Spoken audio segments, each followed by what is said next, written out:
Assalamualaikum warahmatullahi wabarakatuh. Bismillahirrahmanirrahim. Alhamdulillahi rabbil alamin.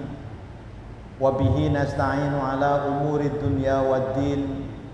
Wassalatu wassalamu ala ashrafil anbiya'i wal mursalin, Sayyidina wa maulana Muhammadin sallallahu alaihi wasallam wa ala alihi wa ashabihi wa dhurriyyatihi ajma'in. Rabbi shrah li sadri wa yassir li amri wahlul 'uqdatam min lisani yafqahu qawli, amma ba'd.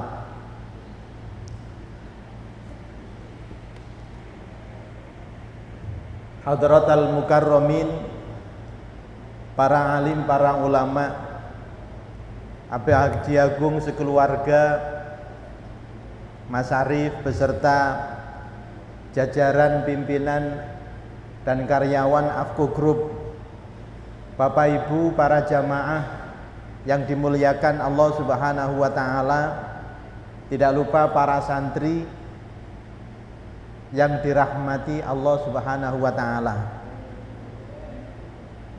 Marilah bersama-sama malam hari ini kita memperbaharui rasa syukur kita kehadirat Allah Subhanahu wa taala yang telah memberikan limpahan rahmat, nikmat dan hidayahnya kepada kita semuanya, sehingga malam hari ini kita ditakdirkan oleh Allah bisa hadir di tempat yang mulia ini.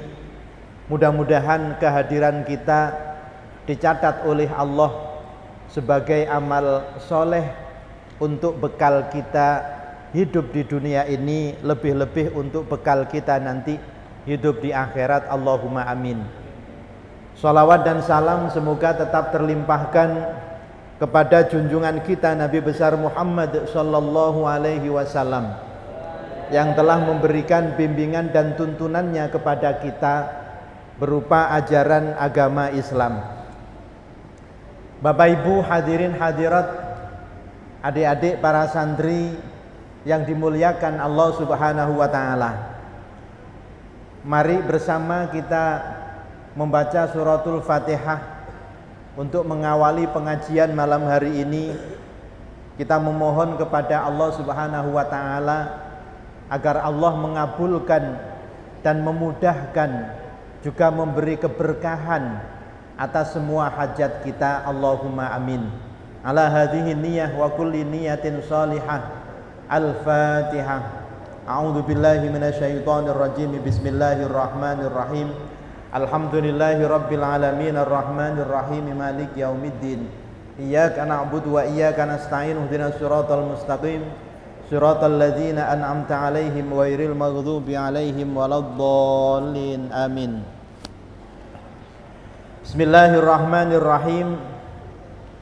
Pertanyaan yang masuk ke saya menanyakan pertama, bagaimana hukumnya sholat berjamaah di masjid bagi seorang suami dan seorang istri. Dalam bab sholat jamaah dulu pernah kita jelaskan, ini ada perbedaan antara orang laki-laki dan orang perempuan. Suami orang laki-laki, istri orang perempuan. Untuk orang laki-laki, semua ulama sepakat bahwa sholat berjamaah di masjid itu lebih utama dibanding dengan sholat jamaah selain di masjid, karena masjid memiliki kemuliaan tersendiri, dan sholat berjamaah 5 waktu itu termasuk bagian dari syiar agama Islam. Perintah yang wajib apapun itu, termasuk sholat yang wajib, itu dikerjakan bersama-sama, bahkan ditampakkan itu jauh lebih utama dibanding dengan jika dikerjakan dengan sendiri-sendiri atau sembunyi-sembunyi. Maka tidak bisa diterima alasan, Ustadz, kalau saya sholat di masjid itu khawatir saya ini nggak bisa ikhlas, Ustadz. Karena kalau saya sholat di masjid itu banyak dilihat oleh orang banyak. Maka saya lebih baik sholat di rumah saja, Ustadz, biar terjaga keikhlasan saya dalam sholat. Alasan yang seperti itu tidak bisa diterima. Perkara yang wajib itu disunnahkan untuk dikerjakan bersama-sama, bahkan dilihat oleh orang banyak itu dalam rangka syiar, dalam rangka syiar Islam. Tapi kalau sholat sunnah ini lebih utama dikerjakan sendiri, lebih utama dikerjakan di rumah. Ini perbedaan antara ibadah yang wajib dan ibadah yang sunnah. Bahkan Rasulullah menganjurkan untuk mengerjakan sholat itu di rumah agar supaya rumah ini tidak seperti kuburan. Agar rumah itu tidak seperti kuburan. Jangan semua sholat itu dikerjakan di masjid. Di masjid ini hanya untuk mengerjakan sholat-sholat yang wajib. Kalau sholat sunnah qobliyah, sholat sunnah ba'diyah, karena posisi kita ada di masjid, ya maka dikerjakan di masjid itu tentu lebih baik, karena kita tidak mungkin misalnya mengerjakan di rumah. Kalau saya mengerjakan sholat ba'diyah maghrib atau qobliyah isya di rumah pada saat mengisi pengajian seperti ini, kan jelas nggak mungkin. Itu kondisi tertentu. Tapi dalam kondisi normal, dalam kondisi yang sama-sama memungkinkan, maka sholat sunnah itu lebih baik dikerjakan di rumah, sedangkan sholat wajib itu lebih baik dikerjakan di masjid. Itu untuk orang laki-laki. Makanya dulu ketika kita membaca hadis yang menjelaskan tentang sholat berjamaah, itu ada sahabat Nabi yang bernama Ibnu Ummi Maktum. Ada sahabat Nabi yang bernama siapa? Ibnu Ummi Maktum. Beliau ini orang buta. Kemudian datang kepada Rasulullah, sowan kepada Rasulullah menyampaikan kalau kondisinya ini buta, sementara tidak ada orang lain, tidak ada sanak kerabat yang menuntun sahabat Ibnu Ummi Maktum ini dari rumah menuju ke masjid. Kemudian sahabat Ibnu Ummi Maktum minta rukhsah, keringanan kepada Nabi supaya diizinkan untuk sholat di rumah. Maka pada awalnya Nabi mengizinkan. Mengizinkan. Kemudian setelah sahabat Ibnu Ummi Maktum ini berpaling dari Rasulullah, kemudian dipanggil kembali oleh Rasulullah. Kemudian ditanya, atas ma'un nida'ah. Maka kemudian beliau menjawab, na'am. Jadi ditanya oleh Rasulullah, hal tasma'un nida'a bi sholati? Qala na'am. Apakah kamu mendengar azan dari masjid, wahai sahabat Ibnu Ummi Maktum? Beliau menjawab, na'am. Iya Rasulullah, kalau azan saya mendengar. Maka Rasulullah kemudian mengatakan kepada beliau, kepada Ibnu Ummi Maktum, fa'ajib. Kalau begitu datangilah, penuhilah panggilan azan itu. Hadisnya ini sangat terkenal, sangat populer, dan hadisnya tidak diragukan lagi karena diriwayatkan oleh Imam Muslim. Hadis kualitasnya sahih, kualitas hadisnya sahih. Jadi untuk orang laki-laki tidak ada alasan untuk tidak sholat di masjid, kecuali kalau memang ada udzur sakit misalnya. Kalau tidak ada udzur, maka sholat di masjid bagi orang laki-laki itu lebih utama daripada sholat di selain masjid, meskipun sama-sama berjamaah. Itu bagi orang laki-laki. Nah sekarang bagi orang perempuan bagaimana? Ini suami istri. Jadi tidak ada bedanya apakah suami istri ataukah bukan suami istri. Orang laki-laki hukum sholat berjamaah di masjid ini seperti yang saya jelaskan tadi itu. Sedangkan untuk orang perempuan ini ada dua hadis. Dua hadis itu maksudnya hadis yang satu, meskipun jumlah hadisnya ini dua. Jadi ada dua hadis yang satu hadis ini menyebutkan keutamaan orang perempuan sholat di rumahnya dibanding dengan sholat di selain rumahnya, termasuk dibanding dengan sholat di masjid. Ini juga berdasarkan hadis dari Rasulullah Shallallahu Alaihi Wasallam. Beliau bersabda, sholatul mar'ati fi baitiha afdalu min sholatiha fi hujratiha. Wa sholatuha fi makhda'iha afdalu min sholatiha fi baitiha. Hadis ini diriwayatkan oleh Imam Abu Dawud. Hadis yang kedua ini diriwayatkan oleh sahabat Ibnu Majah, oleh Imam Ibnu Majah. Khairu masajidin nisa'i qa'ru baitiha. Khairu masajidin nisa'i qa'ru baitiha. Hadis yang pertama menyebutkan sholatnya orang perempuan di rumahnya itu lebih baik daripada sholatnya di dalam kamar pribadinya. Nanti sholatnya di rumah itu di tempat selain di kamar pribadinya itu lebih baik daripada sholat di kamar pribadinya. Dan sholatnya perempuan di dalam ruangan yang kecil khusus untuk tempat sholat itu lebih baik daripada sholat orang perempuan itu di rumahnya. Jadi berarti di sini rumah itu dibuatkan tempat khusus untuk sholat bagi orang perempuan di situ.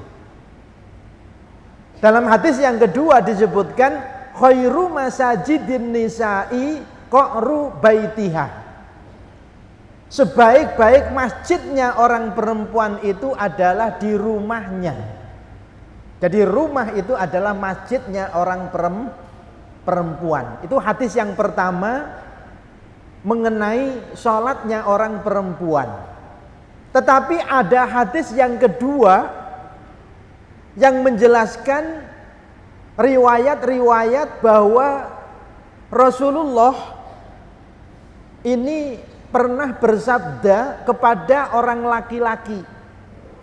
Saya melihat bahwa ini ditujukan kepada orang tua dan juga ditujukan kepada suami. Hadis ini ditujukan kepada orang tua yang punya anak perempuan dan juga ditujukan kepada suami yang punya istri.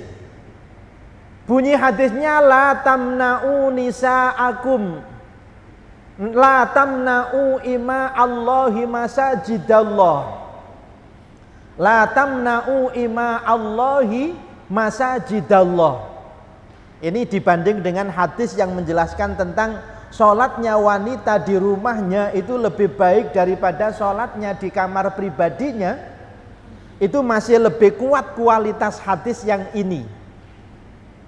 La tamna'u ima Allahi masajidallah.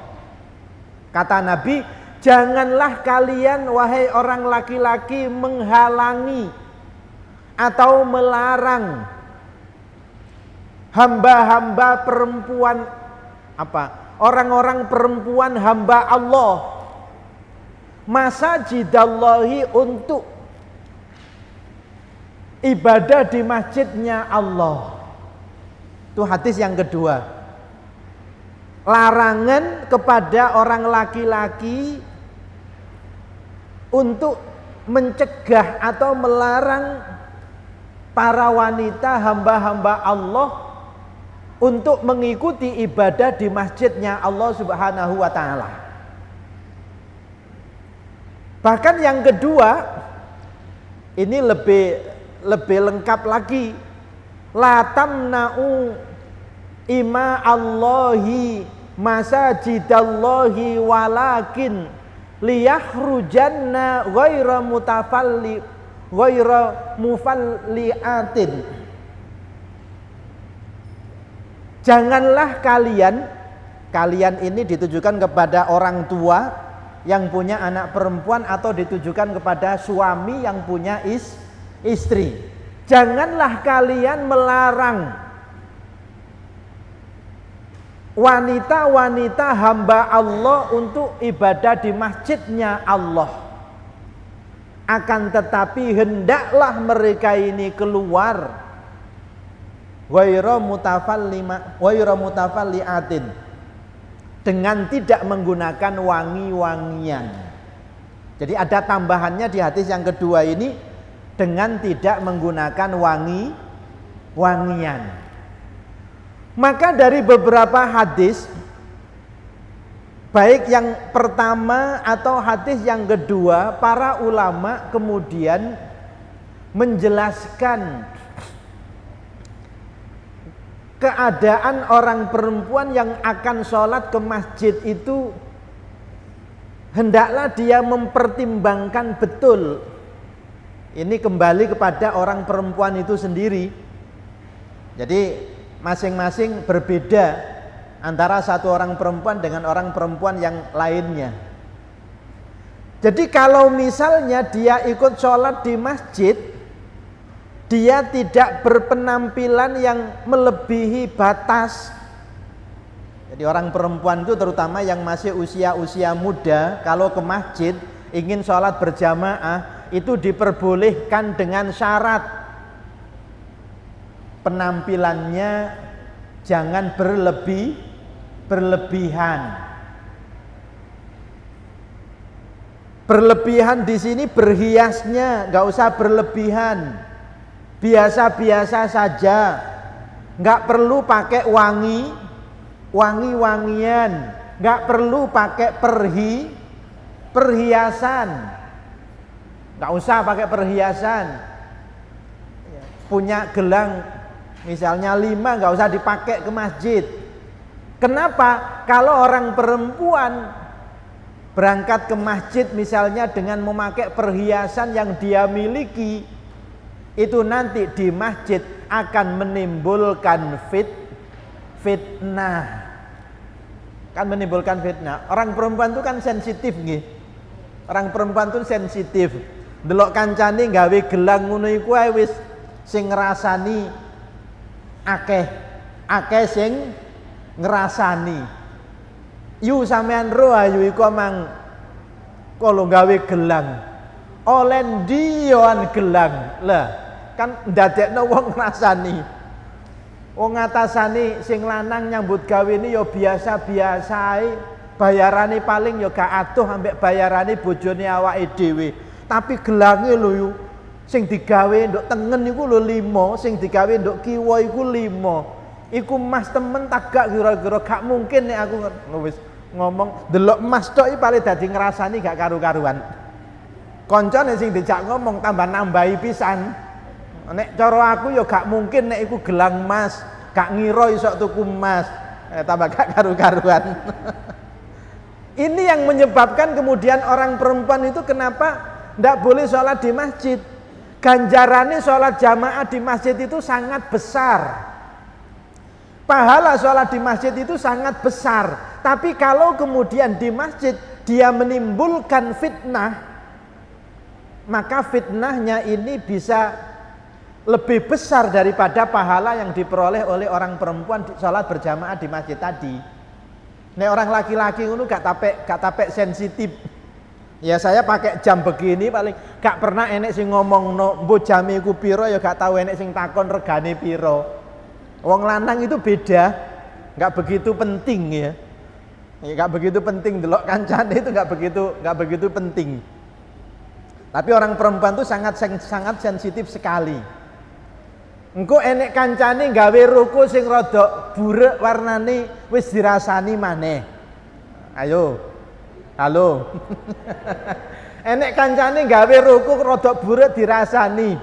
Lah ya ya wong iku delok entar rukune. Putih gak putih. Ireng lho wis ngerasa delok ruku lho dadi rasan-rasan. Delok ruku dadi rasan-rasan. Paling iku nek 3 wulan wis enek juga gak tau diumbal lho Kak ya. Wis ngelek-ngelekno kancane. Itu yang menyebabkan kemudian kenapa orang perempuan itu ada larangan atau ada keterangan sholat di rumahnya itu lebih utama daripada sholat di masjid. Karena sholat di masjid itu tidak mudah untuk menjaga lisan bagi orang perempuan itu tidak mudah. Tapi kalau orang perempuan tadi ini betul-betul ingin menjaga kualitas ibadah sholatnya di masjid, misalnya, wis saya niat ke masjid untuk ibadah, bukan niat untuk ngerasani wong.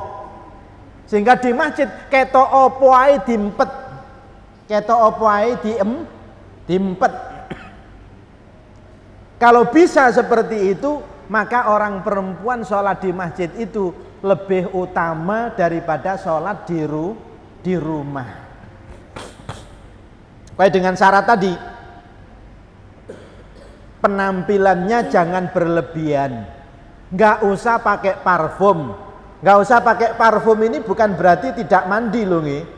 Bukan berarti tidak mandi, ya tetap mandi. Ya, gak usah pakai parfum, gak mandi, ndane kaya apa ambune. Ya, kancane ya jejer ae sok semaput nih, tambah kaya apa. Ya. Jadi biasa-biasa saja.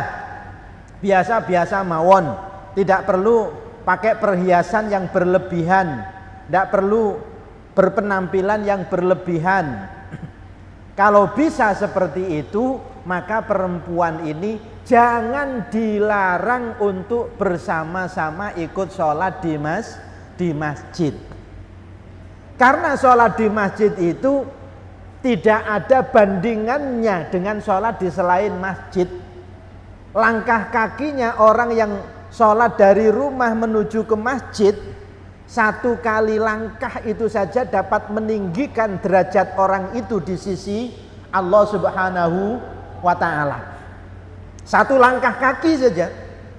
Nabi pernah bersabda kepada para sahabat-sahabatnya, hal adullukum ala ma yamhullahu bihi al-khati'at wa yarfa'u bihi ad-darajat. Wahai para sahabat, maukah kamu aku tunjukkan sesuatu yang dapat mengangkat derajat kamu di sisi Allah dan dapat menghapuskan kesalahan kamu? Maka para sahabat menjawab, bala ya Rasulullah, tentu wahai Rasulullah. Maka jawabannya Rasulullah apa? Isbahul wudu'i wa kasratul khuta ilal masajidi wantidharus sholati ba'da sholati fadhalikumur ribat. Diulang sampai 3 kali, fadzalikumur ribat, fadzalikumur ribat.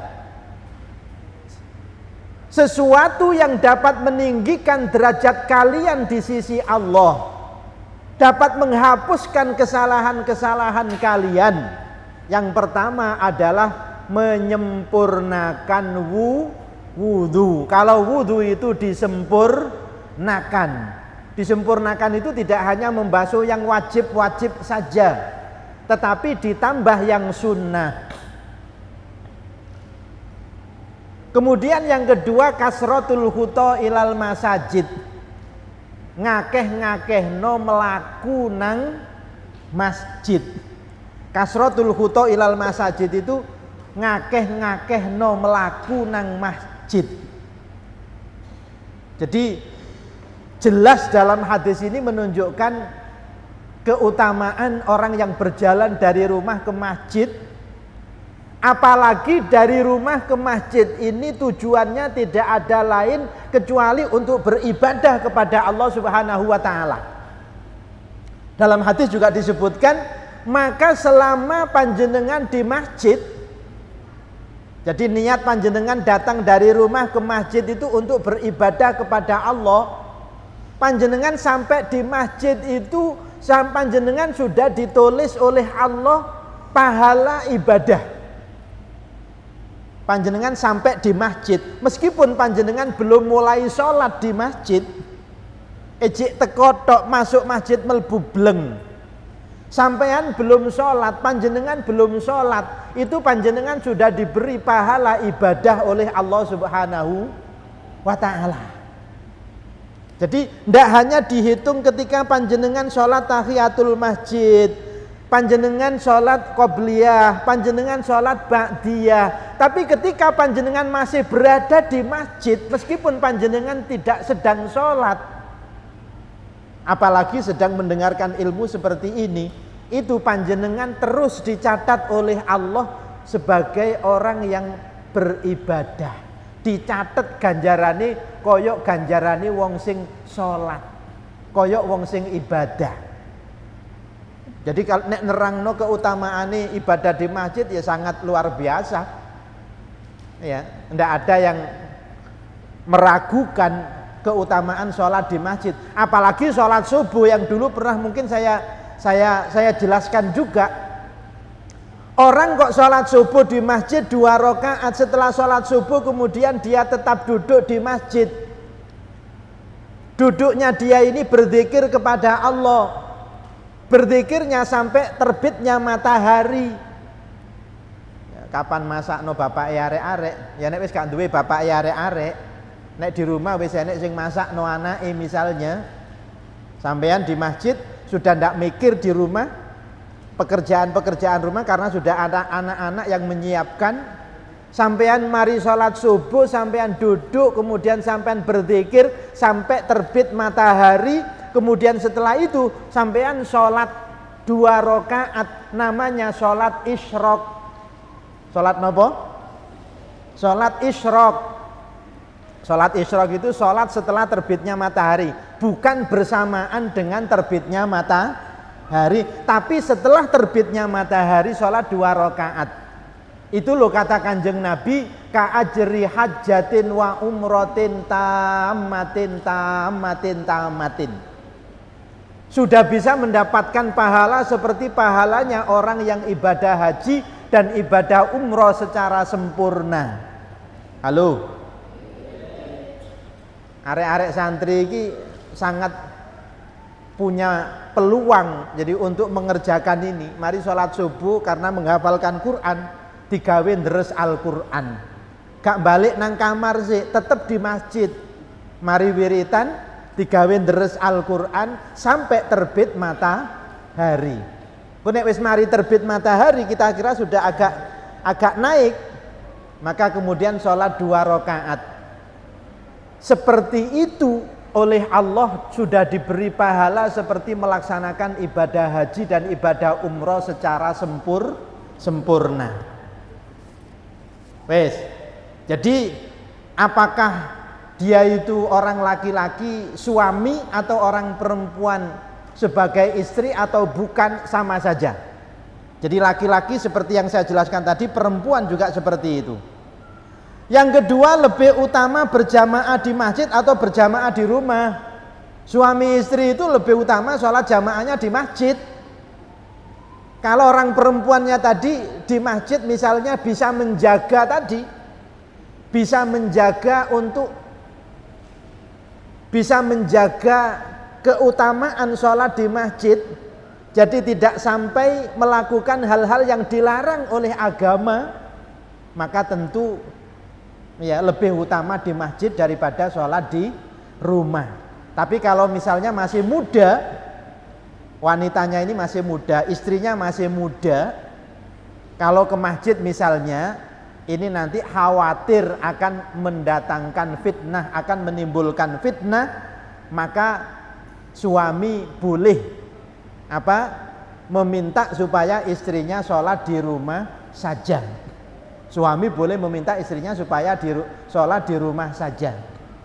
Tapi kalau misalnya ke masjid tidak akan menimbulkan fitnah dengan persyaratan-persyaratan yang saya sebutkan tadi, maka suami tidak boleh melarang. Jadi istri-istrinya untuk ikut sholat berjamaah di masjid itu langsung dari Rasulullah. Bahkan tidak hanya berupa ucapan, dalam masa Rasulullah itu banyak wanita-wanita yang juga ikut sholat berjamaah di masjid bersama-sama dengan Rasulullah. Tapi tetap dengan menjaga akhlak tadi itu, sehingga kedatangan kehadiran para perempuan di masjid ini tidak menimbulkan fitnah. Yang ketiga, apakah untuk kepentingan syiar dan memakmurkan masjid, seorang suami yang berjamaah di masjid sedangkan istri sholat sendiri di rumah itu juga mendapatkan pahala 27 derajat sebagaimana suami yang berjamaah di masjid? Kalau tadi istri tadi itu memang lebih baik sholatnya di rumah karena keadaan tadi yang sudah saya jelaskan. Kalau saya sholat di masjid ini pasti akan menimbulkan fitnah. Ya, saya ini nggak bisa berkumpul dengan orang banyak, karena kalau berkumpul dengan orang banyak itu pasti suka ngomong. Kalau ngomong itu suka kemana-mana. Kalau sudah ngomong kemana-mana, maka pasti ya, akhirnya ngerasani atau ghibah. Apalagi saya punya teman yang wis cocok pokoknya kalau ke masjid ketemu dengan orang itu, ngerasani ini luwih suwe timbangane jamaah misalnya. Maka dengan pertimbangan-pertimbangan seperti itu, dia sholat di rumah itu lebih baik daripada sholat jamaah di masjid. Untuk orang perempuan loh ya. Tapi untuk orang laki-laki tidak ada alasan kecuali kalau memang ada udzur. Ya, kecuali kalau memang ada udzur. Tapi kalau tidak ada udzur, tidak ada alasan yang dibenarkan orang laki-laki itu sholat lebih baik di rumah, itu tidak ada. Orang laki-laki ya tetap ya dianjurkan untuk sholat berjamaahnya ini di masjid. Nah, kalau orang laki-laki sholat jamaah di masjid, orang perempuannya di rumah, apakah orang perempuannya dapat pahalanya sholat jamaah sebagaimana suami yang sholat di masjid berjamaah? Tergantung. Kalau suami sholat jamaah di masjid itu karena memang diarahkan oleh istrinya, dibimbing oleh istrinya, sakjane sing lanang iku gak tapek seneng sholat jamaah nang masjid. Tapi karena didorong oleh istrinya, dibimbing oleh istrinya, dipahamkan oleh istrinya, maka akhirnya kemudian suami ini menjadi seneng sholat berjamaah di masjid. Kalau seperti itu, maka istri ikut mendapatkan pahala kebaikan yang dikerjakan oleh suaminya. Jadi kebaikan tadi itu bukan hanya sholat jamaah, apa saja. Jadi kalau suami mengajak istri untuk melakukan kebaikan, atau istri mengajak suami untuk melakukan kebaikan, salah satunya untuk sholat berjamaah di masjid misalnya, maka jika suami mengerjakan kebaikan atas bimbingan, atas dorongan dari istri, maka istri juga mendapatkan pahala dari kebaikan yang dilakukan oleh suaminya.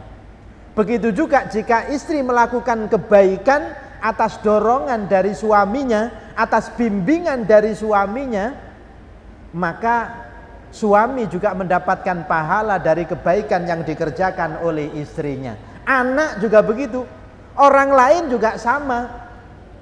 Hadisnya sahih, jelas, riwayat dari sahabat Ibnu Mas'ud. Riwayat dari sahabat Ibnu Mas'ud. Dawuhnya Kanjeng Nabi, man dalla ala khairin falahu mislu ajri fa'ilihi. Itu dawuh Kanjeng Nabi. Barang siapa yang menunjukkan kebaikan kepada orang lain, kemudian orang lain tadi mengerjakan kebaikan yang ditunjukkan, maka yang menunjukkan tadi akan ikut mendapatkan pahala dari kebaikan yang dikerjakan oleh orang yang diberi petunjuk tadi itu. Tentu tidak mengurangi pahala orang yang mengerjakan kebaikan tadi. Jadi dalilnya jelas, ngajak ngelakoni api, ya, maka orang yang ngajak tadi juga ikut mendapatkan pahala kebaikan. Suami sholat jamaah di masjid karena dorongan dari istrinya, karena motivasi dari istrinya, maka ketika suami sholat di masjid, istri yang sholat di rumah juga mendapatkan pahala sholat jamaah suaminya di masjid itu. Tapi nek istri ini nggak ikut mendorong, sampean sholat di masjid karepmu, gak sholat di masjid yo karepmu, terus suaminya sholat di masjid, ya tentu istrinya dari mana dia ikut mendapatkan pahala sholat jamaah di masjid yang dilakukan oleh suaminya, wong istrinya nggak peduli, nggak peduli. Tapi kalau tadi istrinya betul-betul mendukung, mendorong, memotivasi, membimbing, maka hasil dari dia memotivasi, membimbing, mendorong tadi itu sehingga suaminya mau melakukan kebaikan, misalnya salah satunya adalah sholat jamaah di masjid, maka istri juga ikut mendapatkan pahala kebaikan yang dilakukan oleh suaminya tadi itu. Maka dalam hidup berumah tangga itu ini harus saling berwasiat untuk kebaikan. Ya, baik orang tua kepada anak, anak kepada orang tua, suami kepada istri, istri kepada suami, saling mengingatkan untuk melakukan kebaikan sehingga semua mendapatkan kebaikan. Ini jawaban dari pertanyaan-pertanyaan yang disampaikan. Bapak Ibu yang dimuliakan oleh Allah Subhanahu wa taala, hadis yang ketiga dari bab jenazah ini masih menceritakan tentang kematian ya. Jadi belum masalah mengkafani, memandikan, belum. Tapi masalah hal-hal yang berkaitan dengan kematian. An Buraidah radhiyallahu anhu anna Nabiyya sallallahu alaihi wasallam qala al mu'minu yamutu bi araqil jabini. Nabi pernah bersabda begini yang artinya orang mukmin itu meninggal dunia itu keningnya berkeringat. Orang mukmin itu meninggal dunia, ketika meninggal dunia itu keningnya berkeringat. Ayo sampean titeni, siapapun yang panjenengan saksikan ketika akan meninggal dunia, kalau itu orang yang beriman, setelah nyawanya dicabut oleh malaikat Israel, sampean pegang keningnya, itu pasti berkeringat. Itu pasti berkeringat. Para ulama menjelaskan bahwa berkeringatnya orang mukmin pada waktu meninggal dunia itu adalah tanda husnul khotimah. Salah satu tanda husnul khotimahnya di situ. Salah satunya, bukan satu-satunya loh ya. Salah satu dari tanda kematian yang husnul khotimah dari orang yang beriman itu ketika dia meninggal dunia itu keningnya berkeringat. Kenapa bisa berkeringat? Dijelaskan oleh para ulama, orang yang mati menghadapi kematian itu sesuatu yang menakutkan. Menghadapi kematian itu sesuatu yang menakutkan.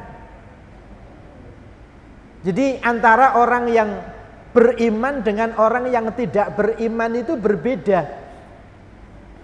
Ketika didatangi oleh malaikat Israel, kalau orangnya itu orang yang beriman, maka malaikat Israel ini mencabut nyawa orang yang beriman itu dengan cara yang halus. Dengan cara yang halus. Tapi meskipun dengan cara yang halus, kematian itu sungguh sangat sakit. Ya, ini keterangan dari Rasulullah loh ya, saya juga belum pernah merasakan. Jadi meskipun saya menjelaskan menggebu-gebu seperti ini, koyok-koyok wis tahu mati, padahal ya kurang tahu mati. Tapi Kanjeng Nabi ini pernah mengatakan, pernah menceritakan bahwa kematian itu sakitnya itu seperti seluruh penyakit yang ada itu dikumpulkan jadi satu. Jadi sakitnya ketika orang dicabut nyawa itu seperti seluruh sakit yang ada itu dikumpulkan jadi satu. Itulah sakitnya orang ketika dicabut nyawa. Bedanya kalau orang mukmin pada saat dicabut nyawanya itu, dia diperlihatkan tempatnya di surganya Allah Subhanahu wa ta'ala. Panggonane nang swarga iku diketokno karo Gusti Allah. Itu kalau orang yang mati itu orang yang beriman. Jadi panggonan nang swarga iku diketokno, sehingga sakitnya ketika dicabut nyawa itu tidak begitu terasa, hanya ada sedikit bekas, yaitu keringat di kening. Kening itu batuk, ya, keringat di kening. Dan itu adalah bagian dari cara Allah menghapuskan dosa-dosanya orang mukmin pada saat dicabut nyawanya. Jadi ini menunjukkan betapa orang yang akan meninggal dunia itu betul-betul berjuang menahan sakit ketika dicabut nyawa oleh malaikat Israel itu. Dan bagi orang yang beriman, berjuangnya orang yang beriman pada saat dicabut nyawanya oleh malaikat Israel itu adalah menggugurkan, menghapuskan dosa-dosanya. Jadi menghapuskan dosa-dosanya sehingga ketika dicabut nyawa itu dosa-dosanya sudah diampuni semuanya oleh Allah Subhanahu wa ta'ala. Ini hadis yang nomor 3 dari bab jenazah. Nah, nanti bisa dibuktikan kalau ada saudara-saudara kita, orang tua kita misalnya yang meninggal dunia, coba dipegang keningnya, itu pasti berkeringat. Tapi berkeringatnya orang yang beriman tadi itu adalah bagian dari cara Allah untuk menghapuskan dosa-dosa orang yang beriman tersebut. Satu lagi, an Abi Sa'idin wa Abi Hurairah radhiyallahu anhuma qala. Langsung dua sahabat. Jadi ada sahabat Abu Sa'id Al-Khudri, ada sahabat Abu Hurairah yang meriwayatkan hadis ini. Keduanya berkata, qala Rasulullah sallallahu alaihi wasallam, lakinu mautakum la ilaha illallah. Lakinu mautakum la ilaha illallah. Rawahu Muslim wal arba'ah. Hadis ini diriwayatkan oleh Imam Muslim dan Imam hadis 4. Bapak Ibu yang dimuliakan Allah Subhanahu wa ta'ala, apa yang disebutkan oleh Rasulullah dalam hadis ini? Lakinu, tuntunlah, nuntuno sira kabeh mautakum ing pira-pira wong mati sira kabeh. Para ulama ada yang berpendapat mautakum di sini orang yang akan menjelang mati. Tapi juga ada yang berpendapat bahwa mautakum di sini orang yang sudah mati.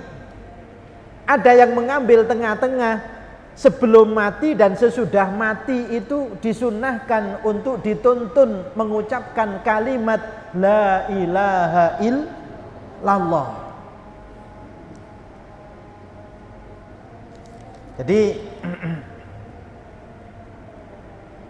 cuma orang yang masih hidup itu harus betul-betul bisa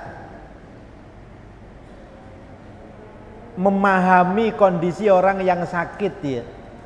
Harus bisa memahami kondisi orang yang sakit. Kapan dibacakan la ilaha illallah itu ketika sedang menghadapi kematian. Jadi makanya bahasanya Kanjeng Nabi itu lakinu mautakum, bukan lakinu mardokum. Bahasanya bukan tuntunlah orang yang sakit di antara kalian, bukan. Tapi orang yang mati, maksudnya yang betul-betul menjelang mati. Wong loro kait loro ngelu ditalkin dikongkon maca la ilaha illallah cak dipentung sampean. Ya. Aku iki gurung kepingin mati kok tuntun la ilaha illallah. Aku mek loro ngelu tok. Cek sadar. Ya dituntun maca la ilaha illallah. Ya.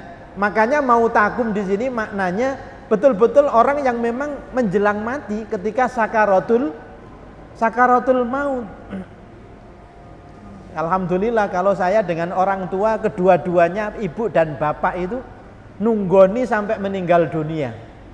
Nunggoni sampai meninggal dunia. Jadi saya menyaksikan meninggal dunianya seseorang itu ya ibu saya, bapak saya dan salah satu kiai saya. Di rumah sakit saya sedang nyambangi, kemudian saya bacakan Yasin di dekatnya karena memang kondisinya sudah nazak, sudah tidak sadar. Saya bacakan Yasin itu separuh Yasin sudah meninggal dunia. Itu salah satu dari guru saya, kiai saya. Tapi orang tua saya dua-duanya di rumah dan saya sedang nunggui di sampingnya. Bapak Ibu yang dimuliakan oleh Allah, maka orang yang berjuang pada saat sakaratul maut itu betul-betul butuh untuk dituntun, butuh untuk diingatkan. Wadzakir fa inna dzikra tanfa'ul mu'minin.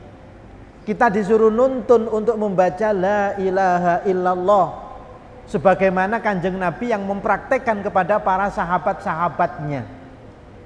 Yang sangat populer hadisnya kan Kanjeng Nabi menuntun sahabatnya yang bernama Alqamah kan. Padahal dia ahli sodako, dia ahli sholat jamaah. Tapi ketika dituntun oleh Nabi untuk membaca la ilaha illallah tidak bisa menirukan. Ternyata dia punya dosa kepada ibunya, dia punya kesalahan kepada ibunya yang tidak dimaafkan oleh ibunya. Ini yang menghalangi sahabat Alqamah ini untuk bisa membaca la ilaha illallah dengan lancar. Setelah dimaafkan oleh ibunya, ternyata dituntun oleh Nabi membaca la ilaha illallah lancar.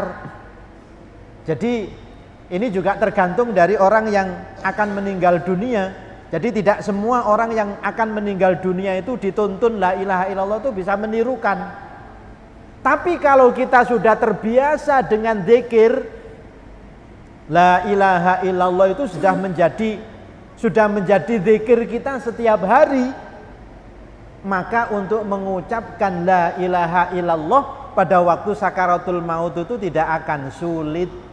Itu yang disebutkan oleh Nabi, almar'u yamutu ala ma'asya alaihi. Almar'u yamutu ala ma'asya alaihi. Wong mati iku nanti mengucapkan apa yang biasa diucapkan pada waktu masih hidup, pada waktu masih sehat. Nek sehate senengane misuan, katene mati ya seneng miso. Ini betul Bapak Ibu. Nek jenengan gak percaya, saya pernah nunggu saudara di rumah sakit itu di kamarnya orang yang sakit-sakit parah. Macem-macem. Jadi kamarnya orang-orang yang sakit-sakit parah itu ya, awake dhewe kadang-kadang ya diomongno iku ya gak enak, tapi gak diomongno iku kok ya ngono gitu. Jadi yang kita dengar itu meso terus. Jadi sambatannya mbek meso-meso terus sampai kemudian meninggal dunia. Itu kalau tidak biasa meso nggak akan meso. Ya, orang yang begitu karena pada waktu hidupnya, pada waktu sehatnya biasa meso. Makanya awake dhewe jangan dibiasakan mengucapkan kata-kata yang kotor. Ya, jangan dibiasakan mengucapkan kata-kata yang kotor meskipun dengan teman sendiri. Meskipun dengan teman sendiri, biasakan mengatakan kata-kata yang baik karena nanti orang meninggal dunia itu sesuai dengan kebiasaannya pada waktu dia hidup.